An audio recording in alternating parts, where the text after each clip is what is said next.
Hey everyone, Lewis aka Spider-Man 1991 here to talk about the comics I read this past Wednesday, which was September 27th, 2017.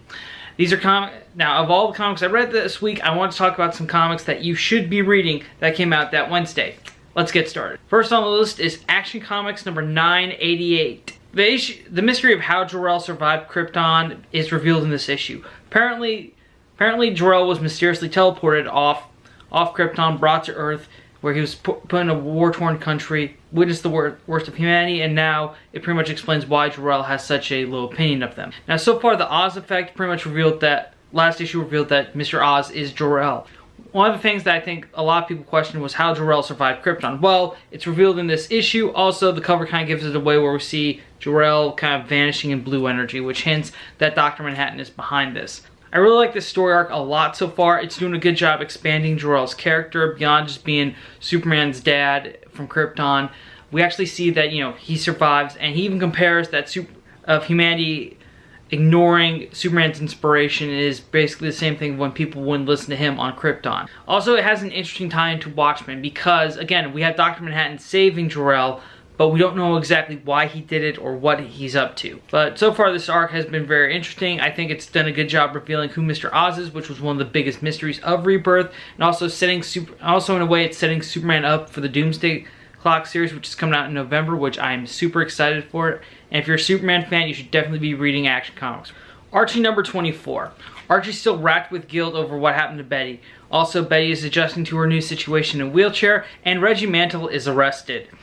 Okay, I started reading the modern Archie series once Riverdale ended because I loved that show and it was so good, and I decided to give the modern Archie a try, and it has been a fun read. It's written by Mark Waid, one of my favorite comic book writers, which I enjoy, and this title has definitely added a lot more depth to the classic Archie characters, and it's also given them an updated modern setting. It's even expanded the supporting cast. That anyone who liked Riverdale should be giving the modern Archie series a try, because even though it's not as dark as the Riverdale TV show, it's still a fantastic series that uses some classic characters to help tell updated modern stories that are very emotional. So really, if you like Riverdale, then you should definitely give the new Archie's title a try. Detective Comics number 965. If you are a Tim Drake fan, this is the title. This is the story arc that you have been waiting for, because in the first few pages, this arc manages to restore Tim Drake's classic origin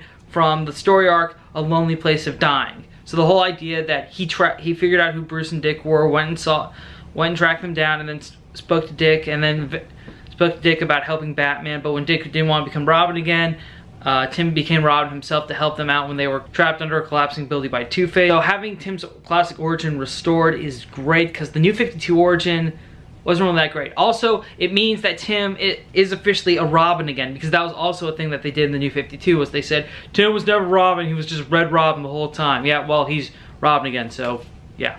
Also, Mr. Oz is interrogating Tim about what happens, and Tim learns that Mr. Oz is Jor-El. And eventually, though, Tim does manage to escape and shut down all of the cell blocks in Oz's prison. Unfortunately, though, when Tim hears that Batman is in one of these prisons, he thinks it's Bruce. But it turns out it's not Bruce, it's actually Tim Drake. And if you're a little confused, there's a story arc called Titans of Tomorrow, where the Teen Titans went to the future, saw their future counterparts, where a lot of them took on the identities of their older mentors. Superboy was Superman, Wonder Girl was Wonder Woman, and Tim Drake was Batman. And at the time, this was back when Tim didn't want to be a superhero forever. And in Detective Comics, Tim is kind of in a similar situation. He does think that he can probably find another way to help the world that doesn't involve wearing a mask and a cape. And of course, though, seeing himself as Batman is definitely a big moment for him. And that was also a theme in the original Titans of Tomorrow story arc. And it's not just Tim seeing himself as Batman, but he's also a Batman that uses a handgun, specifically the gun that killed Thomas and Martha Wayne. So having Tim not only trying to figure out a way out of this prison, but seeing a future version of himself that did become Batman, it is an interesting scenario to put him in. Honestly, I think I hope I'm saying the last name right, James Tynion, the author of the story, is doing a good job bringing Tim Drake back to his classic roots, also figuring out why, giving us a version of Tim Also figuring out the reasons why fans have loved Tim Drake over the years and what makes him a great character. Honestly, if he wants to do a Tim Drake solo series after this arc, I would, if James Tynion IV is writing it, I would definitely buy it. Marvel Legacy, the one-shot. Okay, I'm gonna be perfectly honest, it is very hard to review this book and not bring up DC Rebirth, because as I was reading this, it felt like a beat-by-beat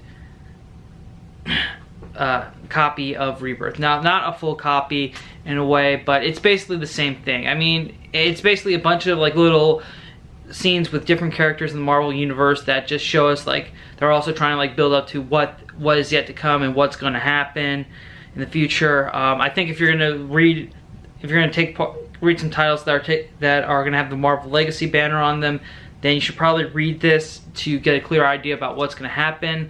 Also, there is one character that does come back to life in this, and to be honest, I'm not too excited about that because of the way after that character died. I really like the way they handled it afterwards, and I just feel like bringing that character back now is just kind of a dumb way to undo it.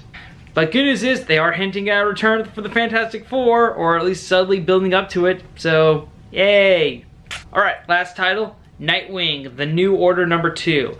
Dick's son, Jake Grayson, has inherited superpowers that are similar to his mother, who's revealed to be Starfire. Now, this is an Elseworlds tale, and it takes place in a world where superpowers are basically illegal, and Dick Grayson is pretty much the head of the Crusaders, the police force that helps keep track of people that have superpowers, and if they're out of line, then they either put them in stasis or make sure that they're taking the inhibitors that do not activate their powers. Now, Dick wants to get his son on the inhibitors as soon as possible. However, former Mr. Terrific Michael Holt tells Dick that Jake's powers are like super strong and they're immune to the standard inhibitors, and that the only option would be for Jake to be in stasis. However, Dick knows exactly how the system worked, and he doesn't want this for his son. So he discusses this with Alfred and says that the next morning he'll talk to his supervisor, he'll talk to his superiors, and just to make sure that Jake could have a normal life. However, the night before, Dick's house is attacked by the Crusaders. During the incident,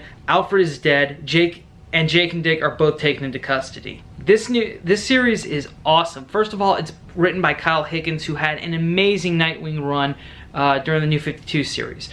Also, it's a very interesting scenario for Dick Grayson because a lot of people know who Dick Grayson is. They know who Nightwing is, and Dick's very popular both out of the universe and in the DC universe. So it's a very interesting scenario to see him running the agency that pretty much keeps citizens that have superpowers in line, or like tries to keep them in control, because also this series tells us that there was a huge battle in Metropolis, and Dick was the one that activated a bomb that basically shut down a bunch of people's superpowers. Now, there are still a few people out there that have powers, but that's why Dick and the Crusaders exist, so that they can help keep them in line. It's a very interesting series. It's very well written, and I think anyone that's a Nightwing fan would definitely get a kick out of this. It's a fun Elseworlds tale that you would enjoy.